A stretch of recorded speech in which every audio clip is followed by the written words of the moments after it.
area of vegetation.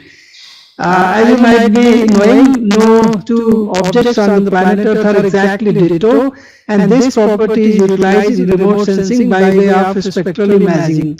And as I go by, you will see that vegetation types, the rock types, the water, and every other thing on the Earth's surface has got a unique kind of reflectance.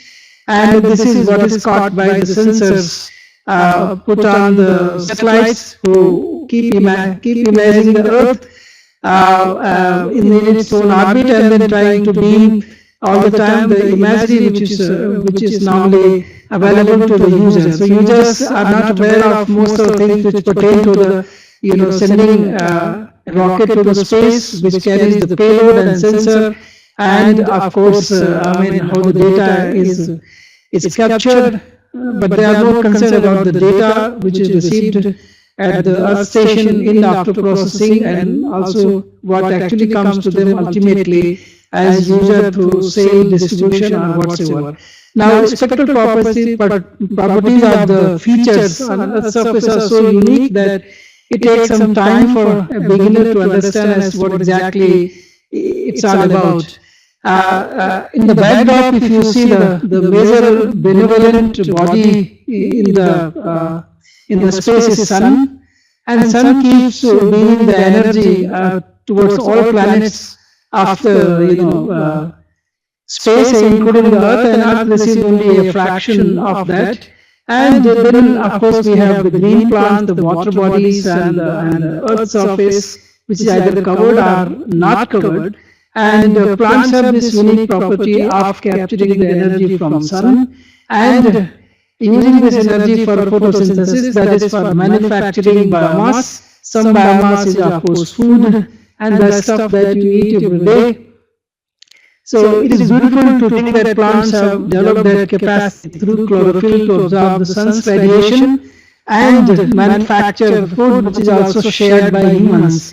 And then, of course, the scientists always keep researching upon these benevolence factors, and of course the plant adaptation, and also the albedo or reflectance from the Earth's surface features in how this entire gamut of activity in terms of energy or electromagnetic spectrum is being used by the human society as a whole. And the entire science and technology of remote sensing is based on the capturing these unique properties of reflectance of either vegetation, water, and other features on ground, so that we are able to differentiate. And differentiation naturally is up in mapping of the features, monitoring of the features over time to find out the change, and these two things naturally help in planning and management of different natural resources, including forest resources, agriculture, crop resources, minerals, for example, water resources, and many more. So as I go by,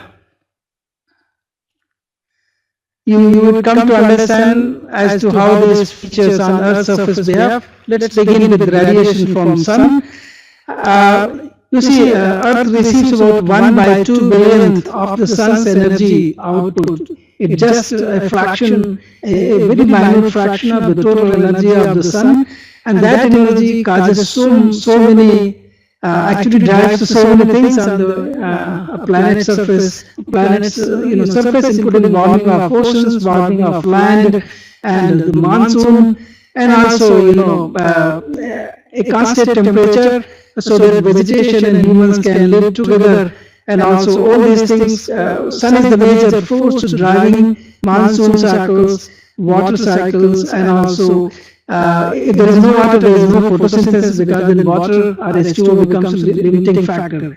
So if you think of the total radiation received from the Sun on the planet Earth, 34% is the one which is reflected back.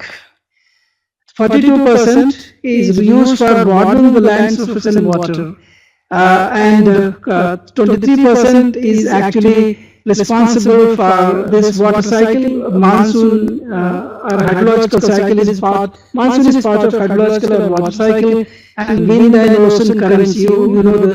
Tsunami, and tsunami is of course not triggered by the ocean, but then Ocean and wind currents are surely to the tune of about 1% energy spent on them. And we see a very minute fraction of incident radiation on Earth's surface or in the ocean is captured for photosynthesis. This photosynthesis is useful to all creatures on the planet Earth, be it in the ocean or be it on Earth, be it humans or be it animals or wildlife, doesn't matter.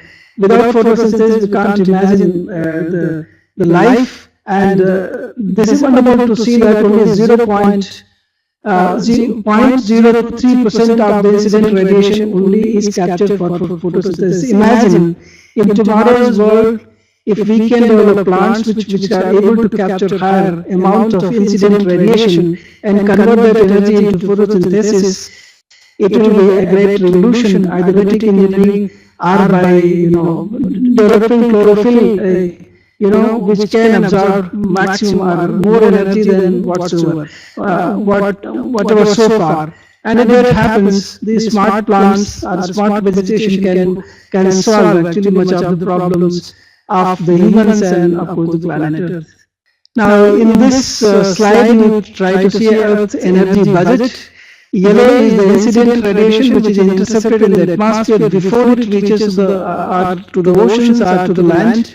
And these fractions I will not get into details, but then you will realize as I go by that most of the energy is received in small wavelength regions, shorter wavelength region, but after striking or absorption by the land and waters, it gets converted into something called longer wave radiation or heat. So if you see in this slide, the right side is red, left side is yellow, and in between is this orange. Orange is the absorption, yellow is the radiation or irradiance, and red is the energy which is diffused into atmosphere, and again it is intercepted by various objects like cloud, like atmosphere, like gases, like water. And so also on the left, before actually sun's radiation reaches the planet Earth, it is intercepted by aerosols, by dust and water particles are part of aerosols, gases of all kind, and then we get, it's a kind of filtration that happens, and then finally we get energy. This energy, as I said in the earlier slide, is used in many ways by plants, by other material and features on planet Earth, and part of it is also reflected back. Imagine if this energy from sun somehow alters, all this will also change. Any change in the energy balance, either on the left or right, or in between here in the orange color, will actually totally alter the living conditions or the viability of the creatures and the plants and animals. So this is somehow is not changing as fast as many of the environmentalists have predicted.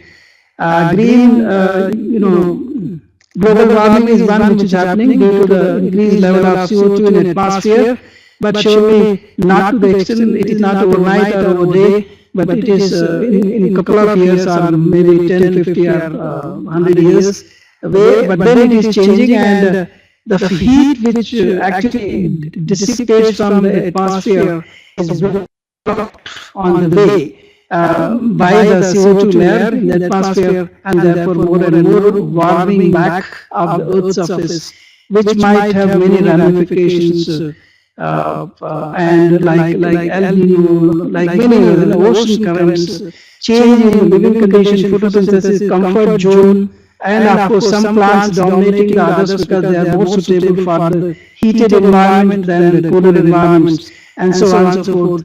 It is said that the major loss will be to the Himalayan region, where species will try to climb the mountains, because today's glacier may be warmer by a few degrees, and on the ocean and the ice will recede over time, and therefore vegetation will climb up. It will move upwards upwards latitudes, and the ice caps in polar regions or in Himalayan peaks will reduce, ocean surface will rise, and all this will have an impact.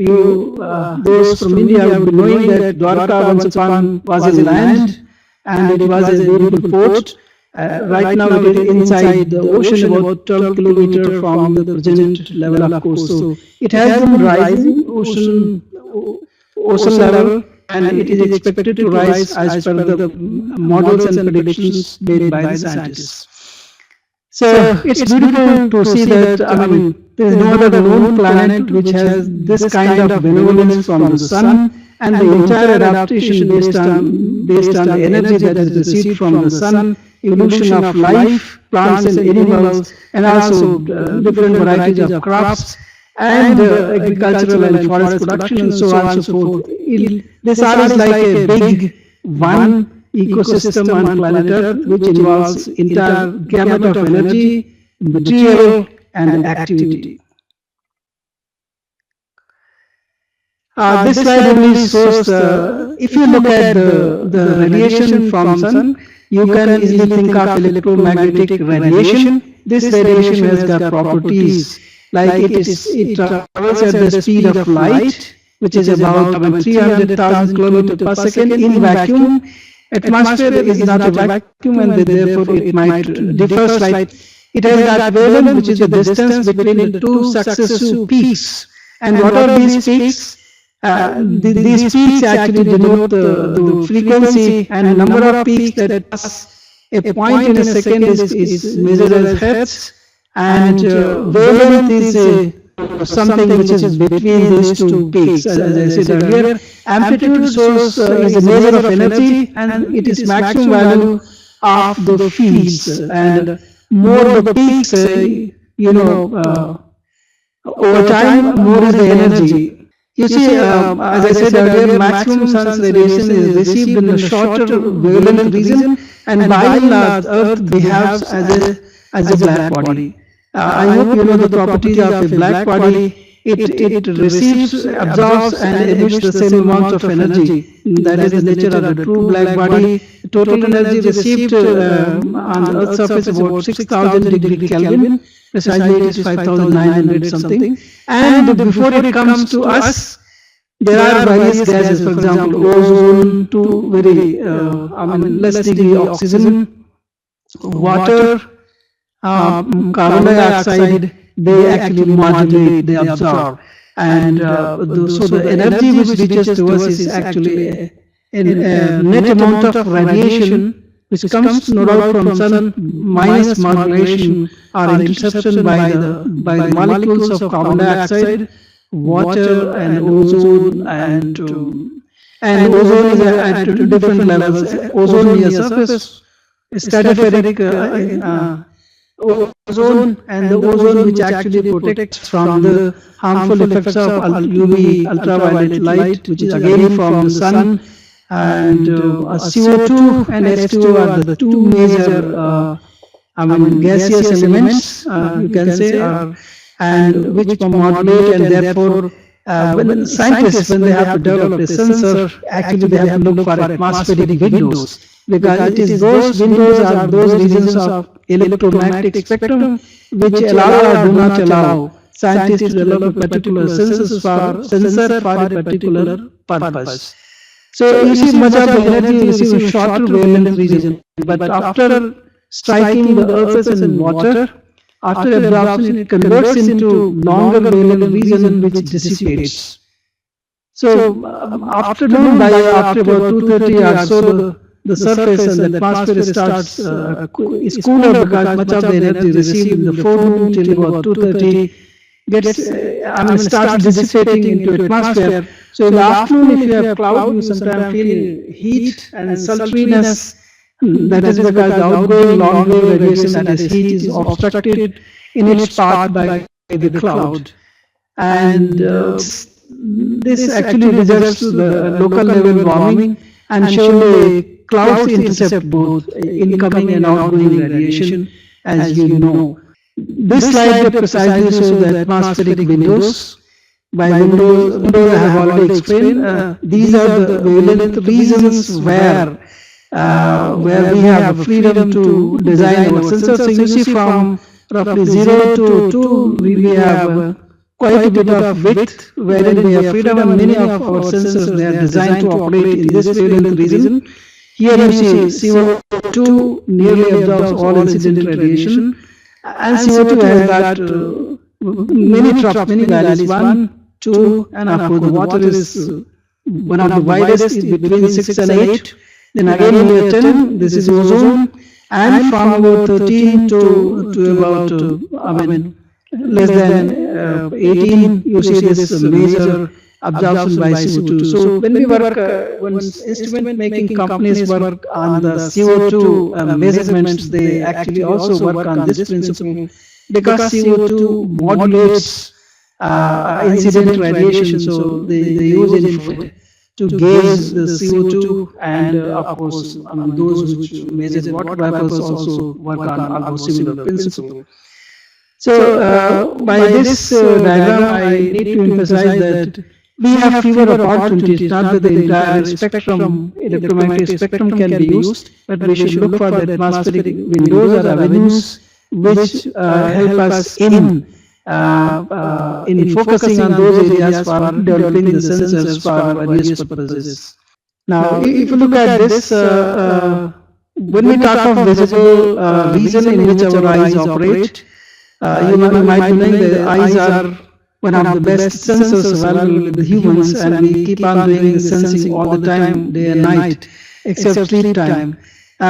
If you think of only this big giver region, it's very narrow, from 400 to 700 nanometer, but we can have sensors right from X-rays, like in medical technology, ultraviolet, near infrared, middle infrared, and of course the far infrared.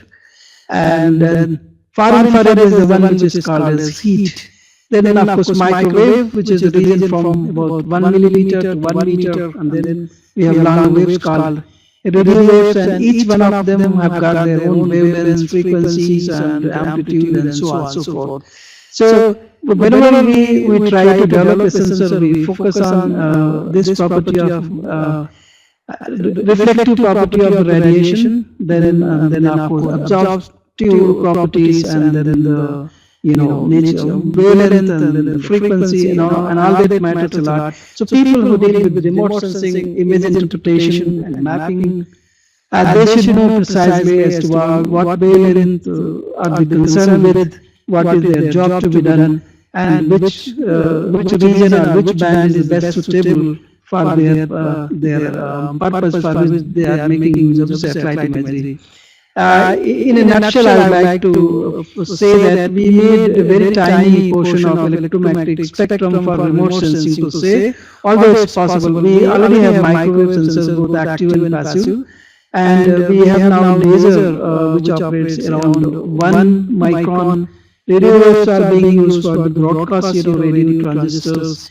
Microwaves are used for the TV transmission, satellite tracking, and telecommand systems, and so on and so forth. So each one has got their own use, and we should be aware as to what bandwidth or what portion of electromagnetic spectrum precisely is being used by a sensor, because this enables you to know whether X product, let's say satellite imagery, is useful for one purpose or the other. That makes you knowledgeable about the basic property of basic part of electromagnetic spectrum which is being utilized. Here is the more detailed thing. This is of course the microwave region, then we have infrared region, we have ultraviolet region, X-rays, we have cosmic rays, and so on and so forth. And as you go by, you have radio waves which are a few meters long.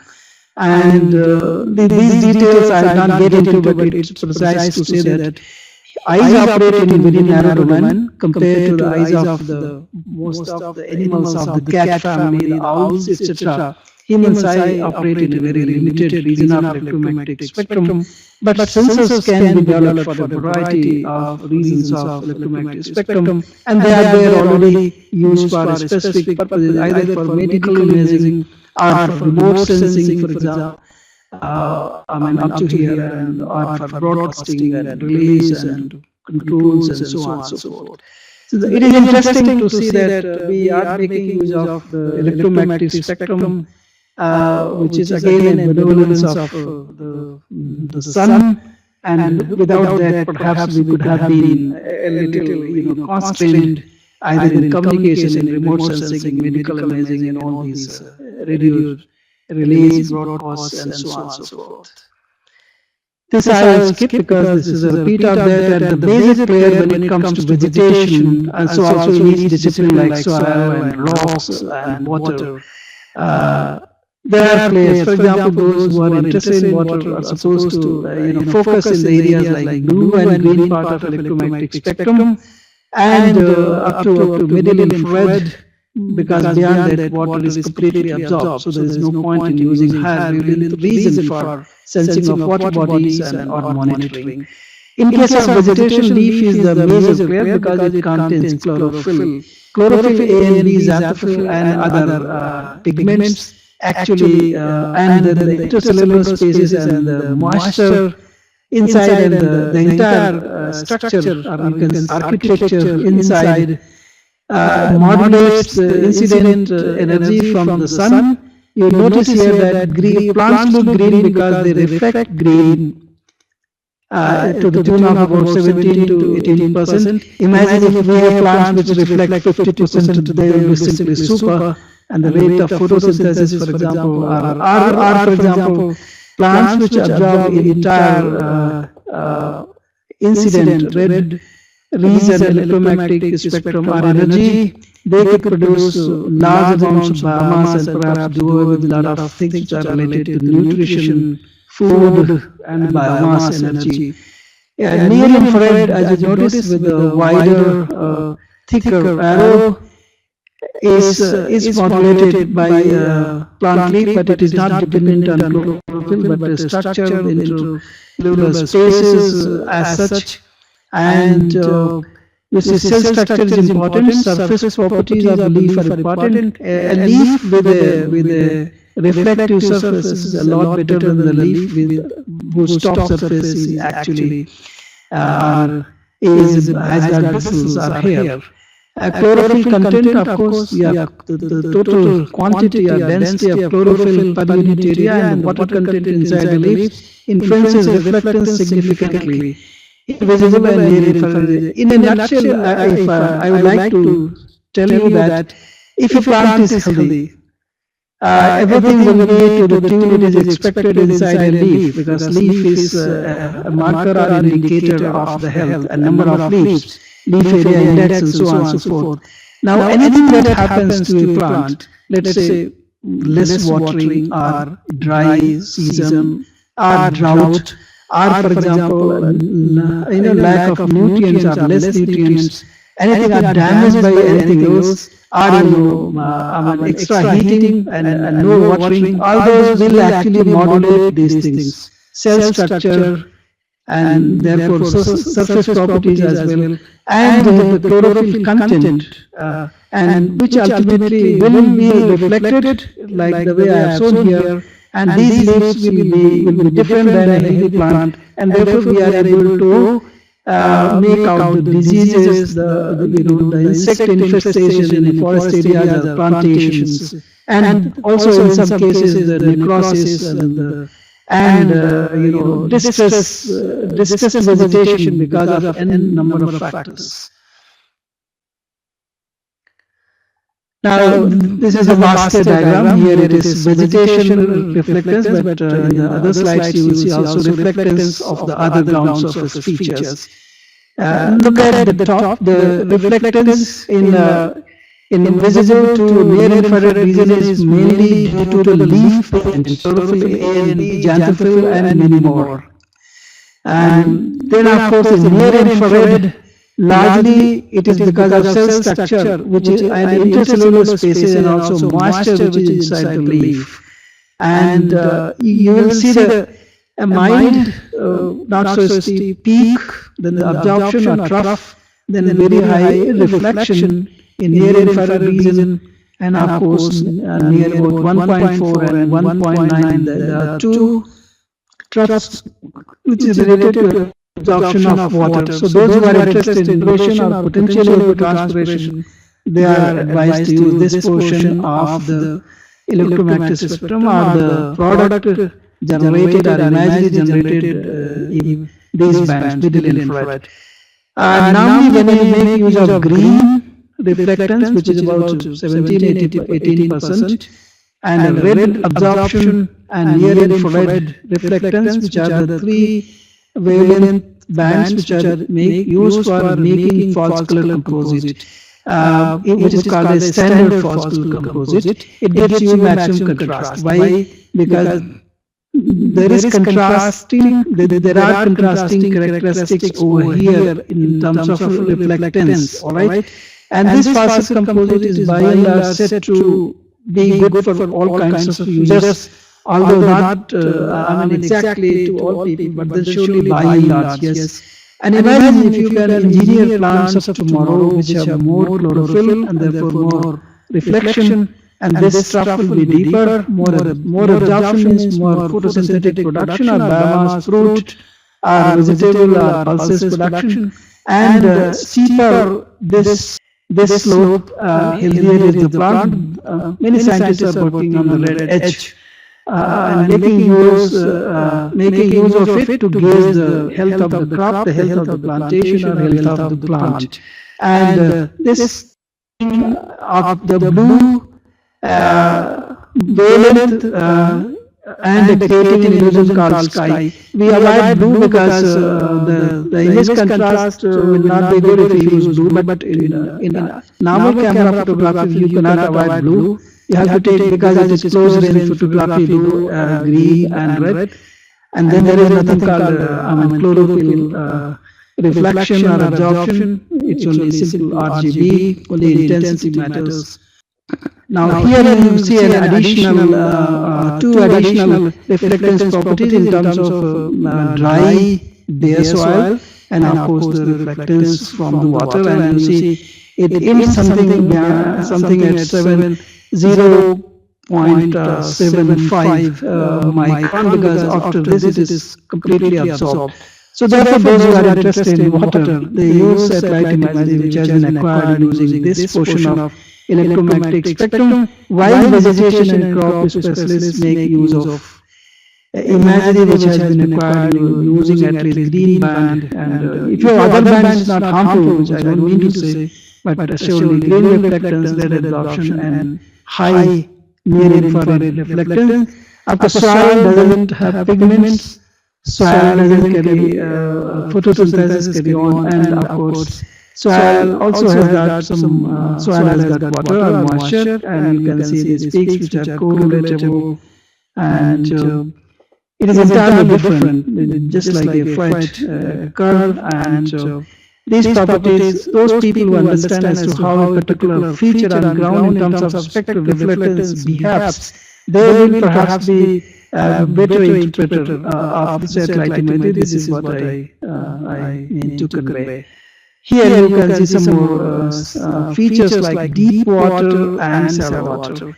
As you must be knowing, even deep water, if it is mixed with the silt or sediment, appears shallow, and sometimes it's a dilemma for hydrologists to make out, the total quantity of water simply, from the reflectance value alone. So they use models, they use many other things which is not my subject area.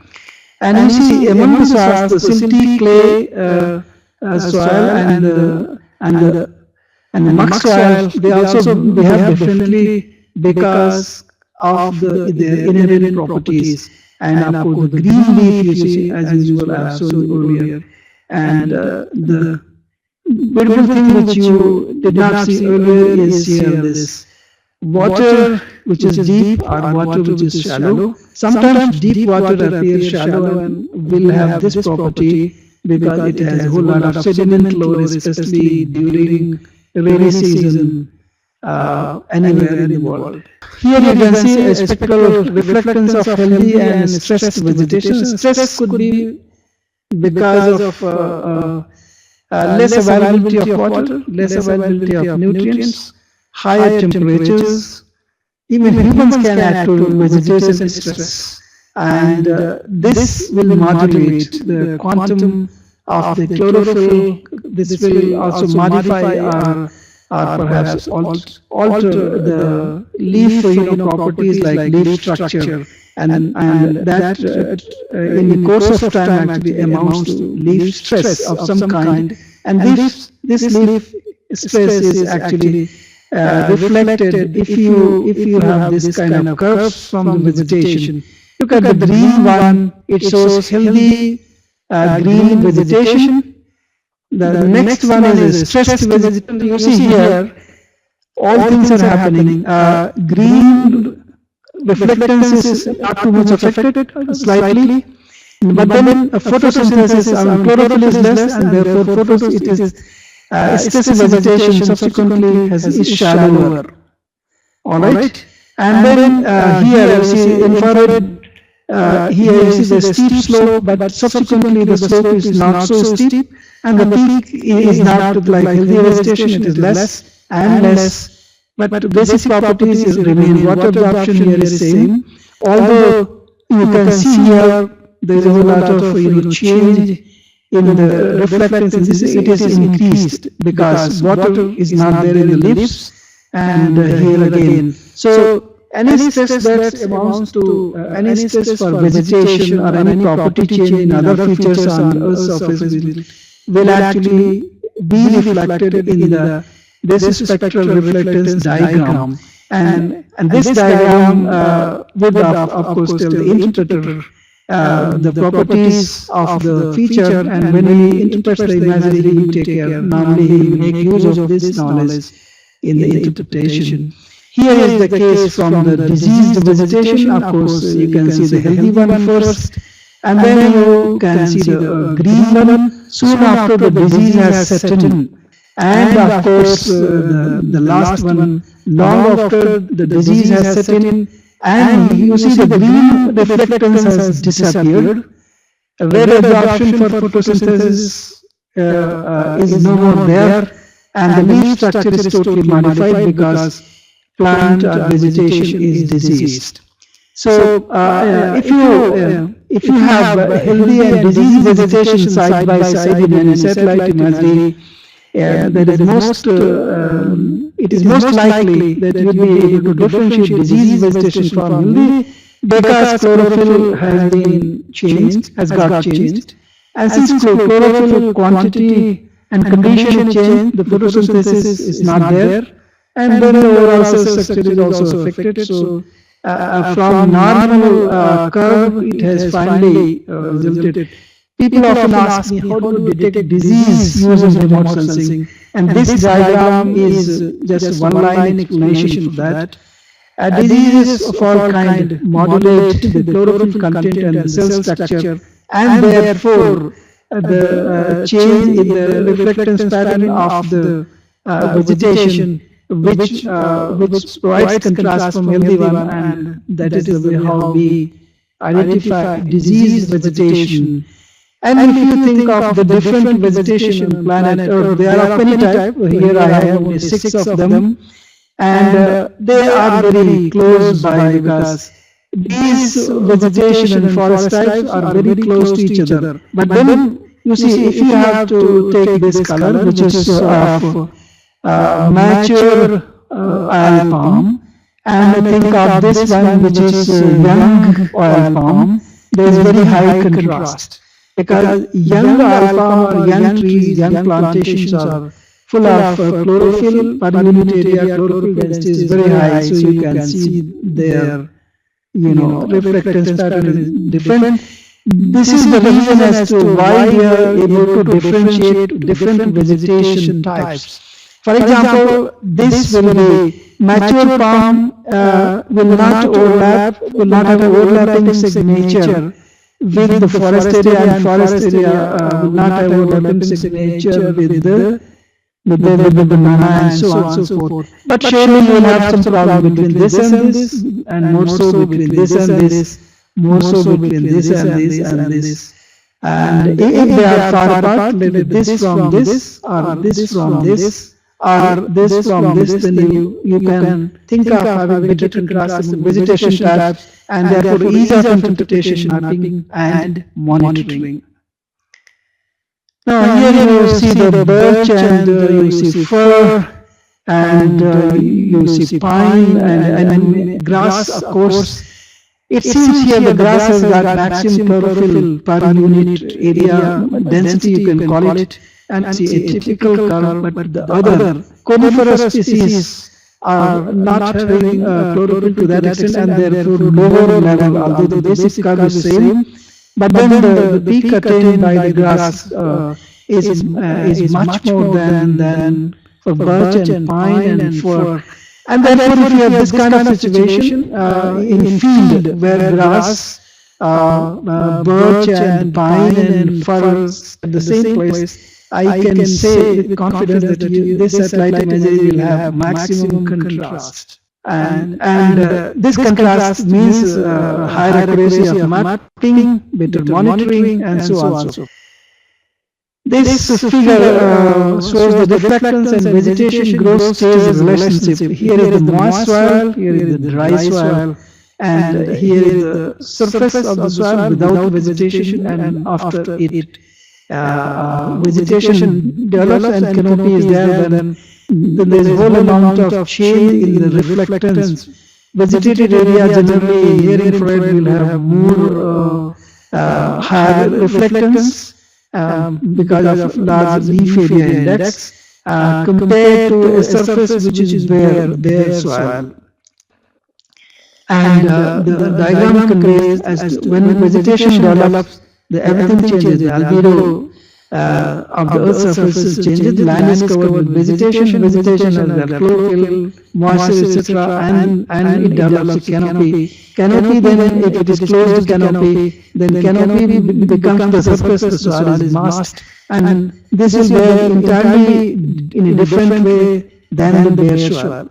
Now, let us see the reflectance of common land features. Could be rocks, could be minerals, could be water or any other things.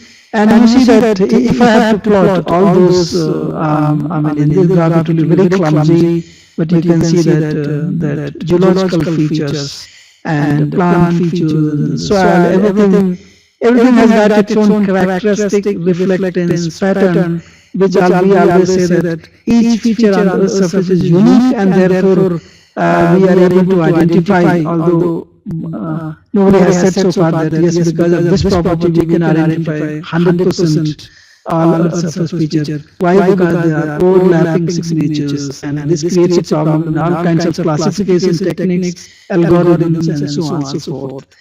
So, but then yes, as features they have these unique properties in these spectral regions, and the scientists all over the world are trying to identify them based upon this property, map them, because many of them are high economic importance and useful to humans and animal life. Now, this is perhaps the last slide that I have, normalized difference vegetation index.